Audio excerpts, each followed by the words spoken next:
It's a Wonderful Life, America's most beloved Christmas movie, almost destroyed everyone who made it. One actor showed up drunk and split a child's ear open. A composer's heart was cut to pieces in the editing room. And a single paperwork mistake in 1974 turned a forgotten failure into the film that saved Christmas. But the darkest secret?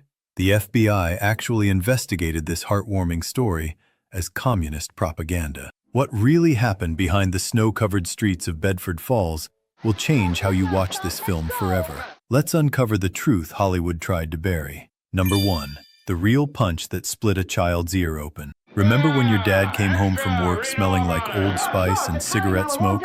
Back when Harry Truman sat in the Oval Office. That was 1946.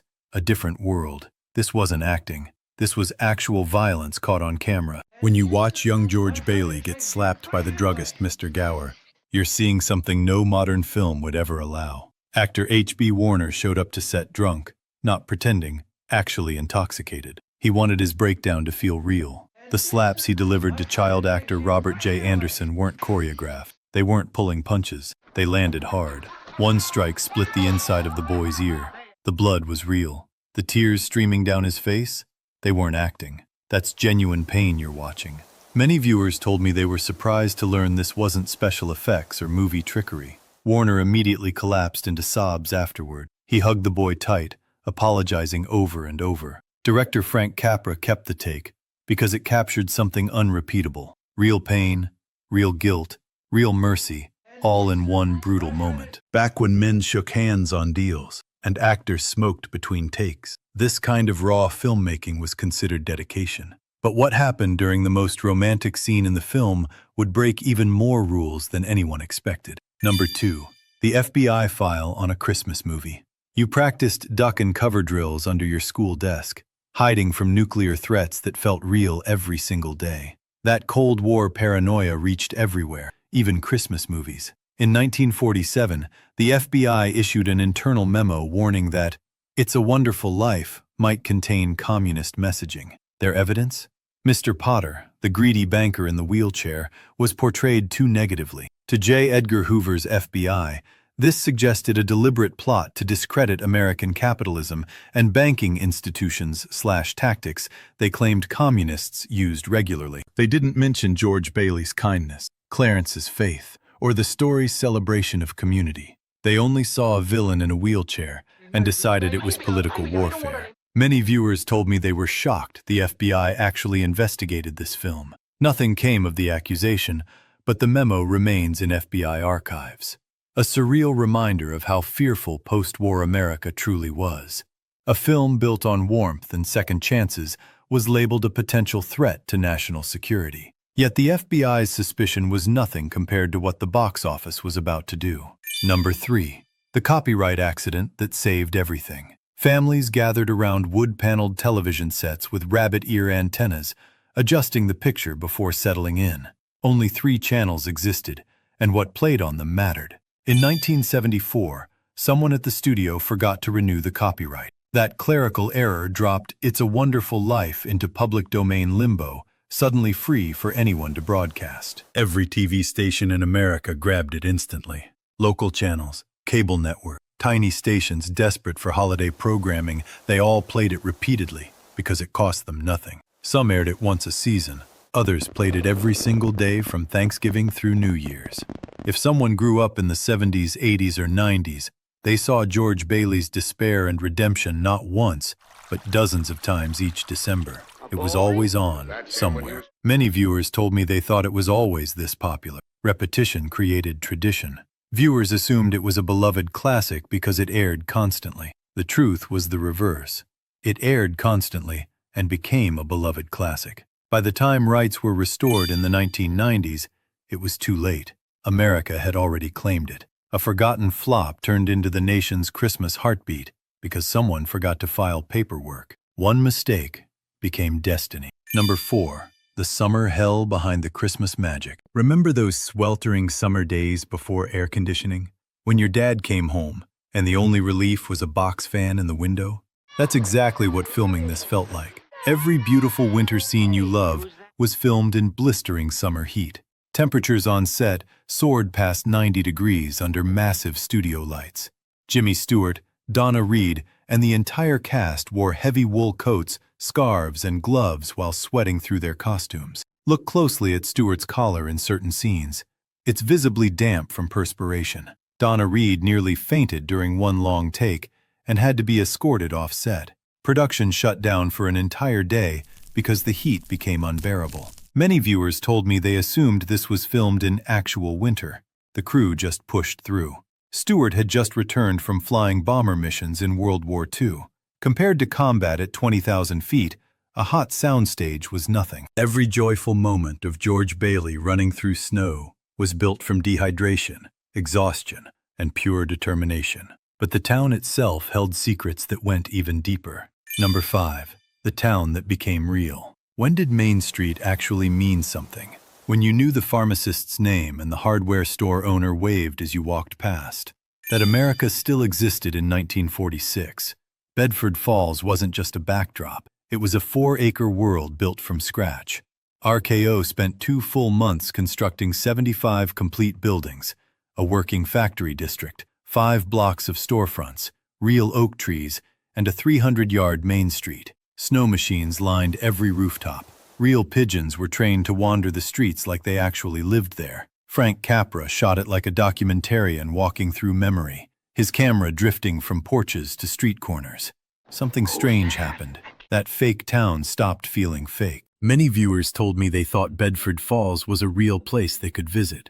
Decades later, Seneca Falls, New York, claimed Bedford Falls as their own, holding annual festivals as if George Bailey might still walk past the building alone. A Hollywood backlot somehow became a real place in America's heart, because the story made it real. But before Bedford Falls ever existed, the entire tale fit on a single piece of paper nobody wanted. Number 6. The Christmas card Hollywood rejected. Remember walking to the mailbox and finding actual Christmas cards with handwritten notes from family across the country? That's how this entire film was born.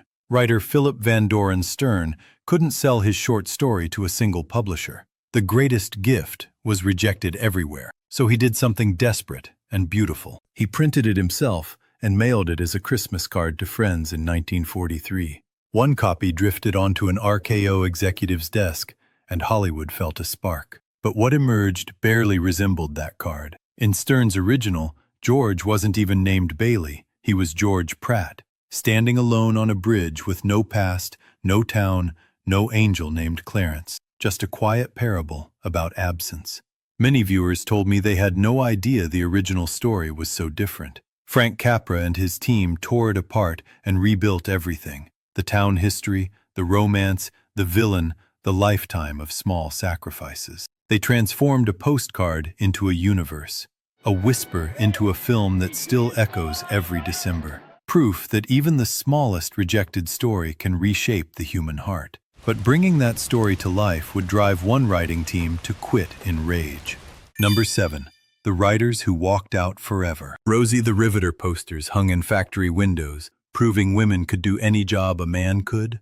That spirit of fighting for respect was alive in Hollywood, too. Francis Goodrich and Albert Hackett were seasoned Hollywood writers when Capra hired them. This married team had crafted elegant scripts for years, but they weren't prepared for Capra's intensity. Meetings turned into arguments. Notes became battles. Francis grew increasingly frustrated with Capra's habit of addressing her as "my dear woman," a condescending phrase that felt more like dismissal than collaboration. Midway through writing, Capra asked their agent when the script would be finished. Francis didn't hesitate. "We're finished right now," she said coldly. Many viewers told me they never knew about this behind-the-scenes conflict. She set down her pencil, stood up, and walked out with Albert beside her. They never returned. Their names stayed in the credits, but their departure left a ghostly fingerprint on the film, a reminder that even beloved classics are forged in conflict and ego. But an even bigger creative betrayal was waiting in the editing room. Number 8. The composer whose heart was cut to pieces. Remember when your dad brought home vinyl records and you could see the grooves where music lived?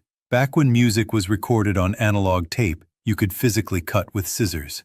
Dmitri Tiomkin poured his soul into the musical score. He wrote sweeping orchestral pieces meant to carry George Bailey from hope to despair and back to joy. He recorded towering crescendos that filled the soundstage like thunder. But Frank Capra felt something wasn't working in the edit. Quietly, almost secretly, he started swapping Tiomkin's music with stock RKO library cues. He trimmed crescendos. He replaced Tiomkin's climactic Ode to Joy finale with a theme lifted from The Hunchback of Notre Dame. Tiomkin wasn't told about any of this. He found out at the premiere. Many viewers told me they couldn't believe a composer would be blindsided like this. As altered music drifted past him in the theater, Tiomkin knew instantly what had been butchered. He called it a scissors job for the rest of his life and never forgave Capra. We're left with a beautiful film and the ghost of a soundtrack we'll never fully hear. But the film's real problems were just beginning. Number 9. The kiss no one planned to film. Long-distance calls cost money by the minute, and that curly phone cord stretched clear across the kitchen while your mom talked. That's the world this scene was born in. The most romantic moment in cinema history was a complete accident. Frank Capra wanted the phone scene between George and Mary to feel electric. So he did something insane. He ran 2 separate sound stages simultaneously. Jimmy Stewart and Donna Reed stood together holding one phone. Miles away on another stage, actor Frank Albertson delivered Sam Wainwright's lines through a real telephone connection. Every breath, every pause, every tremble traveled across actual phone wires between 2 buildings. Then something unexpected erupted. George leaned in. Mary followed. The kiss wasn't in the script. It wasn't rehearsed. It was pure electricity captured in real time. 2 actors losing themselves in a moment that stitched 2 rooms together through fragile copper wire. Many viewers told me they had no idea this wasn't planned. Capra's cameras kept rolling because he knew he'd caught lightning in a bottle. This was 1946 filmmaking at its most dangerous and beautiful. But the snow falling around Bedford Falls hid an even bigger Hollywood secret. Number 10. The man who wasn't supposed to be George Bailey. Your heroes wore uniforms and came home from war without talking about what they'd seen. That's exactly who Jimmy Stewart was in 1946. Before Frank Capra took control, RKO wanted Cary Grant to play George Bailey. Early drafts were built around Grant's smooth charm and romantic swagger. Henry Fonda's name floated around too, adding another layer of what might have been. Both were massive stars.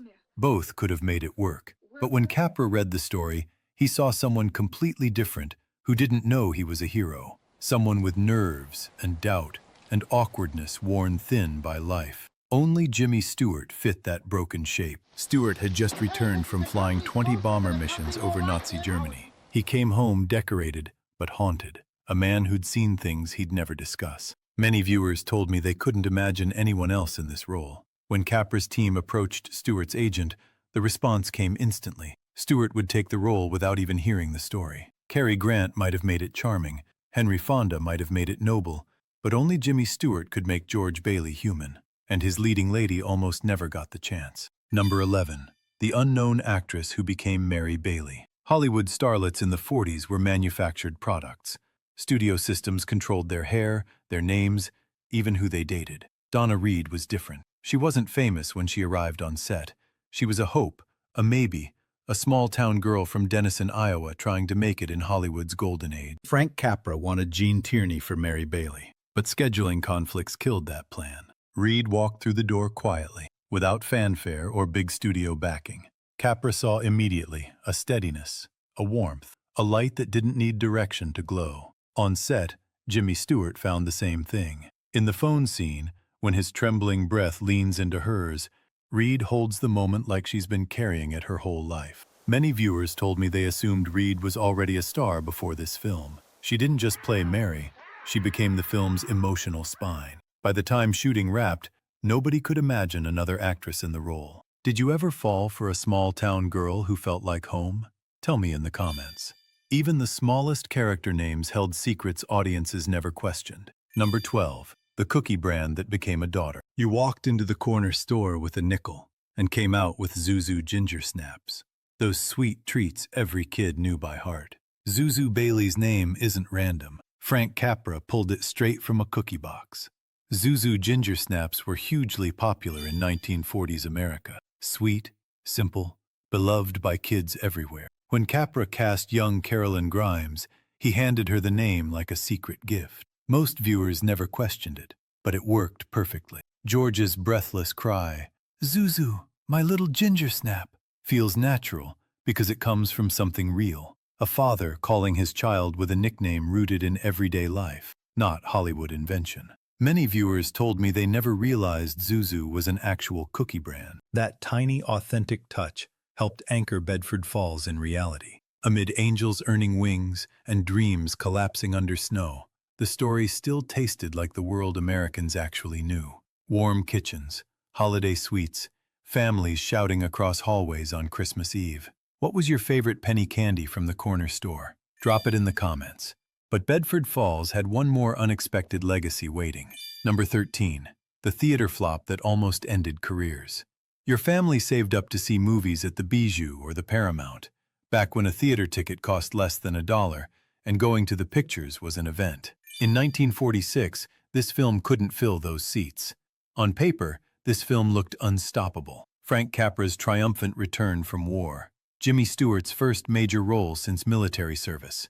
A Christmas release built for families desperate for hope after years of rationing and fear. Hollywood expected a warm, glowing victory. Instead, the lights barely flickered. December 1946 was crowded with prestige pictures. Bedford Falls drowned under bigger budgets, louder marketing, and audiences unsure how to process a story that mixed joy with despair so darkly. Reviews split viciously. Some praised its heart.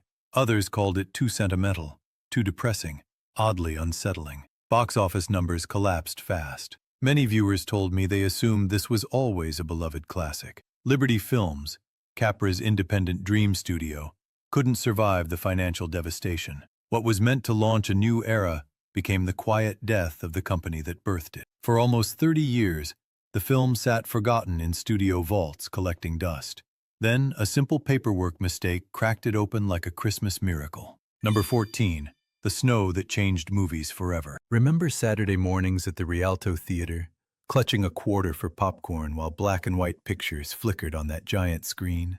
Movie magic looked different back then. Before this film, movie snow was embarrassingly fake. Studios used painted cornflakes that crunched so loud they ruined every take. Imagine trying to film an emotional scene while actors walked through what sounded like a breakfast cereal commercial. Frank Capra hated it. He wanted winter that felt like memory soft, silent, haunting. So RKO's special effects team engineered a miracle. They mixed foamite fire extinguisher fluid with soap and water, then blasted over 6,000 gallons through giant wind machines. For the first time in Hollywood history, snow fell completely silent. Many viewers told me they never realized this was Hollywood first. The Academy took notice immediately, awarding RKO's team a Scientific and Technical Achievement Oscar. This wasn't just movie magic. This was innovation that changed filmmaking forever. Every silent snowfall you've seen in film since 1946 owes a debt to this moment. But creating that winter wonderland came with a brutal price the cast paid in sweat and blood. Number 15. The sequel Hollywood tried to make. Some things were sacred. Baseball cards in mint condition. A father's watch passed down through generations. Stories that ended exactly where they should. In 2013, two producers announced It's a Wonderful Life, the rest of the story. A sequel following George Bailey's grandson learning life's value. The internet exploded instantly. Film historians protested. Casual fans recoiled in horror. Social media erupted with fury at the idea of revisiting a world built so perfectly on one man's choices. Without Capra, without Stewart, without the soul that made it sacred. In 2013, when remakes and reboots dominated multiplexes, and Hollywood recycled everything from childhood, this felt like one violation too far. Many viewers told me they'd never heard about this attempted sequel. Paramount Pictures stepped in within days, issuing a public statement. No sequel would be approved, ever. The project collapsed immediately, leaving only headlines and outrage. By 2025, the idea sits untouched, sealed like a snow globe nobody dares shake. Some stories are complete. Some endings are final, and some classics survive because audiences guard them like family heirlooms. Frank Capra made this film with complete artistic control. It became his purest expression, his answer to war. The story he believed with his whole heart. And somehow, miraculously, it found everyone who ever needed saving. So there it is, the real story behind America's Christmas Miracle. A film born from rejection, built in summer heat that nearly killed the cast, and almost destroyed by box office failure. An actor who showed up drunk and drew real blood. A composer whose heart was shattered in the editing room. An FBI file that labeled warmth and kindness as enemy propaganda. And a forgotten paperwork mistake in 1974 that brought it all back to life, turning a flop into the tradition that defined December for generations. Frank Capra made this film with everything he had, his only shot at complete creative control. And somehow, it found everyone who ever needed saving. If this film ever found you at the right moment, if one scene stayed with you through the years, drop it in the comments below. Hit that like button if these hidden stories changed how you see Bedford Falls. And subscribe, because next time we're pulling back the curtain on another classic you thought you knew. Trust me, what Hollywood hid about that one will shake you to your core. See you there.